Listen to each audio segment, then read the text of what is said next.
On the Road by Jack Kerouac. Chapter 5. I was with Montana Slim, and we started hitting the bars. I had about $7, 5 of which I foolishly squandered that night. First we milled with all the cowboy-dudded tourists and oil men and ranchers, at bars, in doorways, on the sidewalk.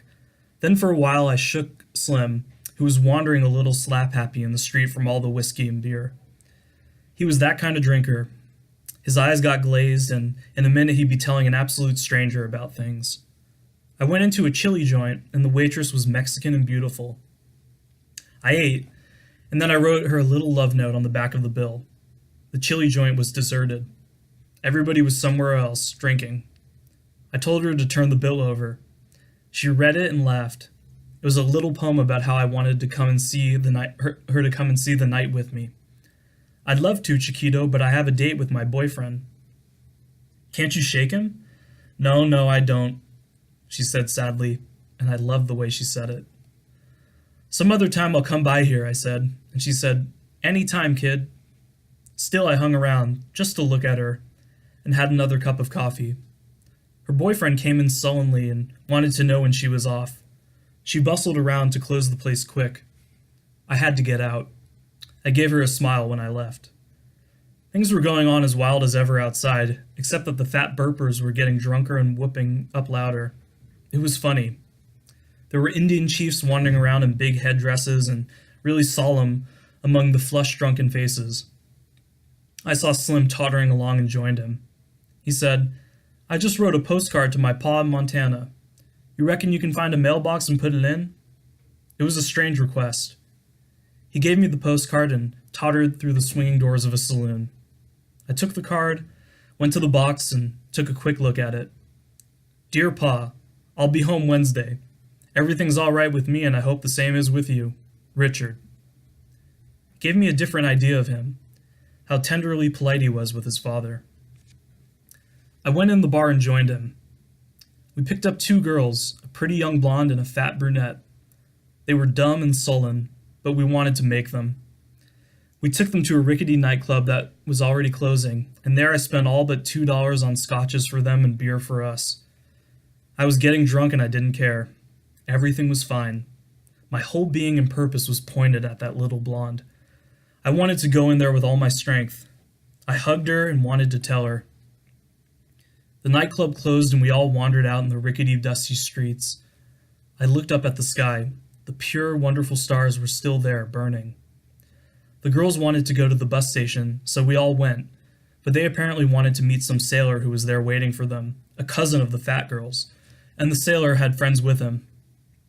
I said to the blonde, "What's up?"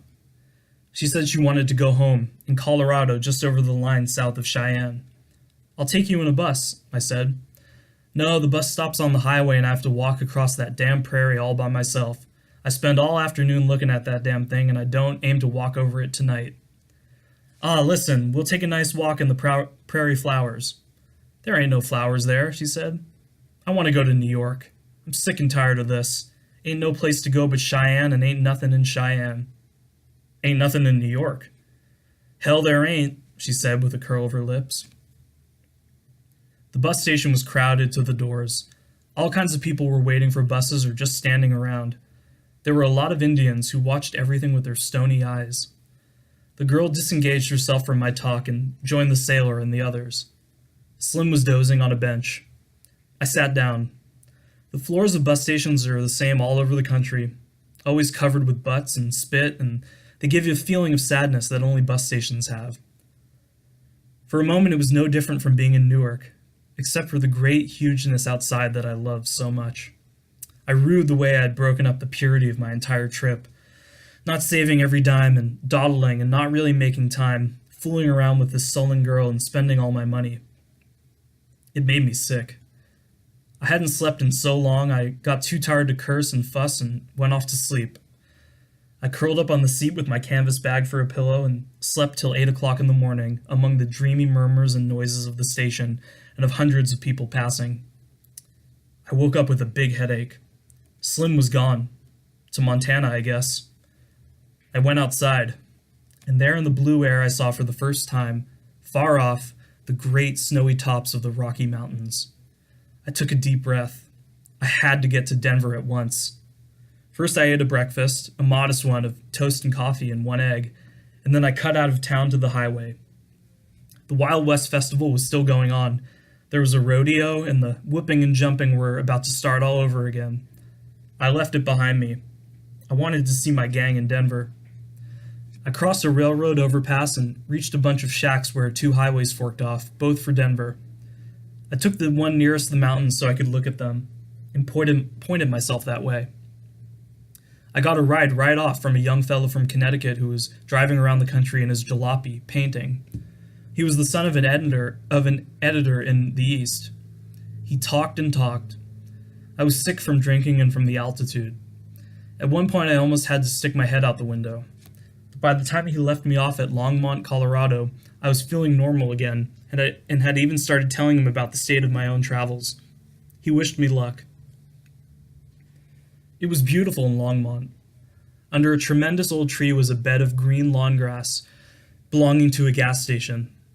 I asked the attendant if I could sleep there, and he said sure. So I stretched out a wool shirt, laid my face flat on it, with an elbow out, and with one eye cocked at the snowy Rockies in the hot sun for just a moment. I fell asleep for 2 delicious hours, the only discomfort being an occasional Colorado ant. And here I am in Colorado, I kept thinking gleefully. Damn, damn, damn, I'm making it. And after a refreshing sleep filled with cobwebby dreams of my past life in the East, I got up, washed in the station men's room, and strode off, fit and slick as a fiddle, and got me a rich, thick milkshake at the roadhouse to put some freeze in my hot, tormented stomach. Incidentally, a very beautiful Colorado gal shook me that cream. She was all smiles, too. I was grateful. It made up for last night. I said to myself, wow, what'll Denver be like? I got on that hot road and off I went in a brand new car driven by a Denver businessman of about 35. He went 70. I tingled all over. I counted minutes and subtracted miles. Just ahead over the rolling wheat fields, all golden beneath the distant snows of Estes, I'd be seeing old Denver at last. I pictured myself in a Denver bar that night, with all the gang, and in their eyes I would be strange and ragged, and like the prophet who has walked across the land to bring the dark word, and the only word I had was, wow. The man and I had a long, warm conversation about our respective schemes in life, and before I knew it, we were going over the wholesale fruit markets outside Denver. There were smokestacks, smoke, rail yards, red brick buildings, and the distant downtown gray stone buildings, and here I was in Denver. He let me off at Larimer Street. I stumbled along with the most wicked grin of joy in the world, among the old bums and beat cowboys of Larimer Street.